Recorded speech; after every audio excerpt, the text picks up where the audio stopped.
के कारण उसका रूप बिगड़ गया, बुद्धि कमजोर हो गई, शरीर रोगी हो गया, अग्नि मंद पड़ गई, पुरुषार्थ और भोजन दोनों कम हो गए, बस घोर चिंता। अब पता ही नहीं चल रहा, सोच निकल गई, पड़ा है उसी गंदगी में। जब वो रो रो के कहता है ऐसा, तो पीटते हैं घर वाले, हमने देखा भी, पीटते हैं, पड़े पड़े हकता है, भरपूर भोजन नहीं देते, हगेगा कौन, फेंकेगा इसका, कैसी दुर्गति होती। इसमें जो शब्द लिखा है, आस्तेव मत्योपन्यस्तम गृहपाल इवाहरन, गृहपाल कहते कुत्ते को, कुत्ते की भांति वो सबके अपमान सहता रहता है और रूखे सूखे टुकड़े खाकर जीवन निर्वाह करता है, फिर भी उसे भगवान की याद नहीं आती।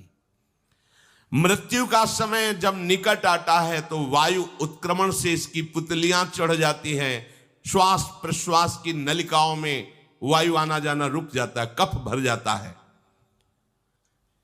अब इसे श्वास लेने में भयानक कष्ट होता है, कंठ में घुरघुराहट, पर उसका मोह उन्हीं अपने बच्चे, परिवार, घर, शब्द, ये सब छूट जाएगा। बड़ी दुर्गति है। अंतिम समय क्या सोच रहा है, ये पत्नी छूट जाएगी, बेटे छूट जाए, और बेटों ने क्या उनके साथ व्यवहार किया, ये मोह है, ये मेरा कमाया हुआ मकान कैसे छोड़ सकता हूं, तो छिपकली बन के आना, इसी मकान में रेंगना। पक्का आपका अंतिम फाइनल आपका चिंतन होता है, आपका चिंतन वही बनेगा जो जीवन भर आपने किया, उसके परिणाम में बंधु बांधव आकर घेर लेते और मनाने लगते हैं कि अब जल्दी मर जाए, भगवान उठा लें इसे। मृत्यु पाश के वशीभूत महान कष्ट को भोगता हुआ अपने परिवार का चिंतन करता है।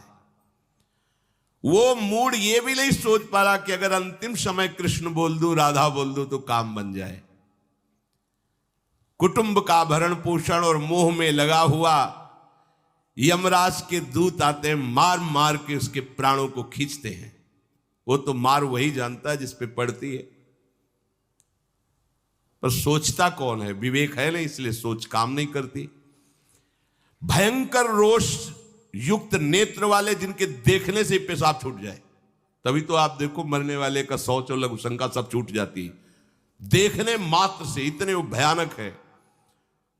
वो देखकर भय के कारण मलमूत्र त्याग कर देता है।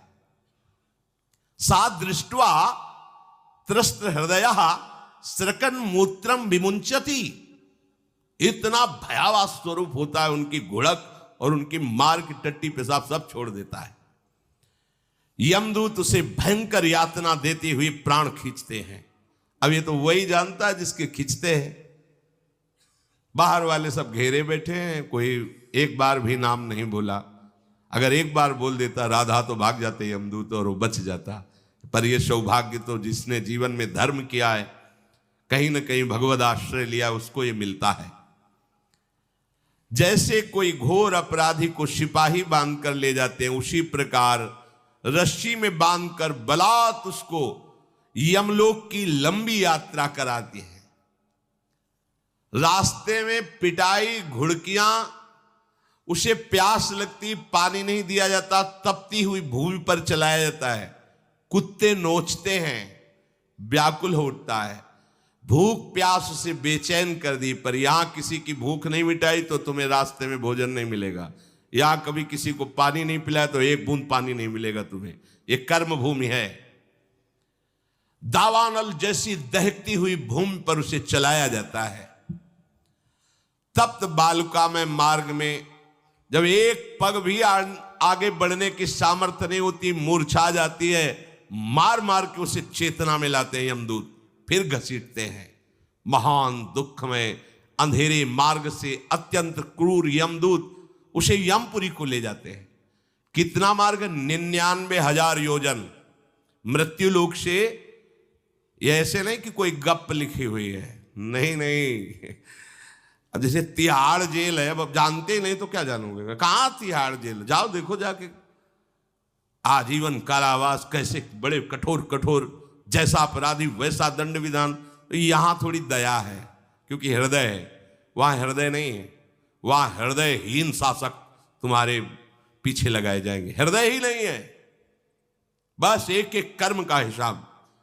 जो हमने पढ़ा था पहली बार तो होश उड़ गए थे। जो यहां दूसरे का मांस खाते हैं ना, कोलू में पेरे जाते हैं। कोलू जैसे गन्ना नहीं पेरा जाता, लगा दिया कोलू में पेरे जा रहे। मरना है नहीं, सोचो कितना कष्ट। फिर इसके बाद समसी से मांस नोच कर उसे खवाया जाता। होश में हो जाओ। 99,000 योजन का मृत्यु लोक से यमलोक का मार्ग है, लिखा हो 99,000।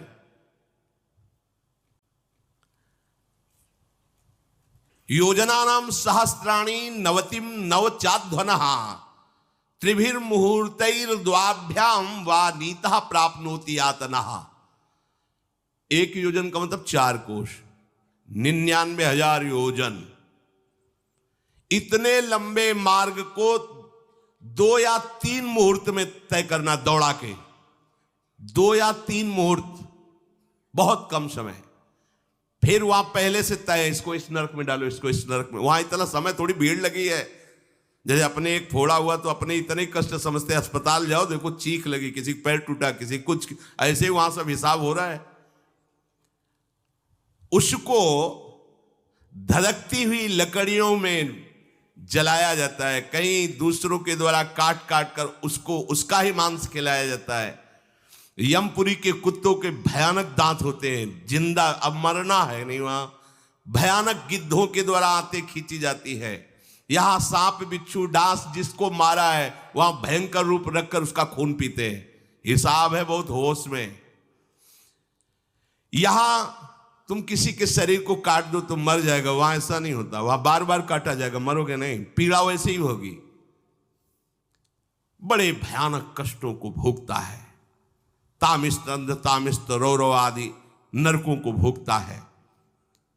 हे माता, भगवान कपिल देव जी कहते हैं, जो पुण्य आत्मा लोग होते हैं स्वर्ग आदि में जाकर पुण्य भोगते हैं, लेकिन दोनों को फिर गिरना होता है, क्योंकि वो भगवान का भजन नहीं किए, इसलिए पुण्य भोग कर मृत्यु लोक आते हैं, वो पाप भोग कर नरक से मृत्यु लोक आते हैं। माता जब उनके भोग संपन्न होते हैं नरक आदि के, अब वो जन्म लेते हैं। फिर यहां ध्यान से सुनना, जब जीव को मनुष्य शरीर में जन्म लेना होता है तो प्रकृति में वर्षा के साथ आता है। प्रकृति में वर्षा के साथ आया, और फसल में मूली गाजर गेहूं अन्न, इनमें वो जीव प्रवेश करता है और उसे माता पिता दोनों पाते हैं। तो सप्तम धातु वीर के रूप में परिणित होता है जीव। वो वीर कण के रूप में माता के उदर में जब प्रवेश करता है तो एक रात्रि में मां का और पिता का, दोनों का वो जो वीर मिलता है, उस रज और वीर के मिलने से एक कलल सा बनता है। 5 रात्रि व्यतीत होने के बाद एक बुदबुदा सा बनता है।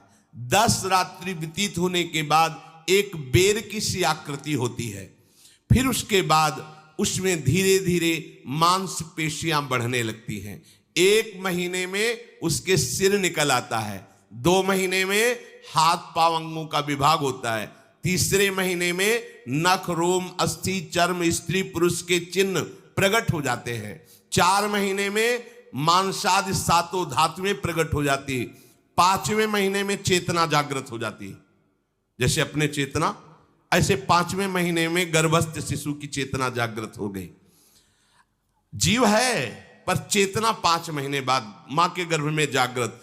अब उसे भूख लगती है, प्यास लगती है, वहां की तापमयी जलन पीड़ा, छोटे छोटे कीड़ों के द्वारा काटना। 6ठे मास में झिल्ली से लपटा हुआ मां की दाहिनी कोख में कीड़े की तरह तड़पता है। उस समय माता को कड़वे और खट्टे पानी की लालसा होती है, जिससे उसके अंगों में जाकर भयंकर जलन होती है। यह है भोग। वो कृमि कीड़े की तरह तड़पता है। मलमूत्र के गड्ढे में बीच में झिल्ली में बंधा हुआ वो जीवात्मा सुकुमार तो होता है, वहां के कीड़े उसे नोचते हैं छोटे छोटे, वो तड़पता है। माता प्रसन्न होती कि जब बच्चा हिलता है, बोले है उसकी दुर्गति हो रही, वहां भयंकर कष्ट पा रहा है। ऐसा क्लेश होता है कि क्षण क्षण में बेहोश होता रहता है। माता के खाए हुए कड़वे, तीखे, गरम, नमकीन, रूखे, खट्टे, यही पदार्थ पाने की इच्छा होती है माता, क्योंकि उसको भोग भोगना है। उसके कोमल शरीर में भयानक पीड़ा होती है जब माता ऐसे पदार्थ खाती है।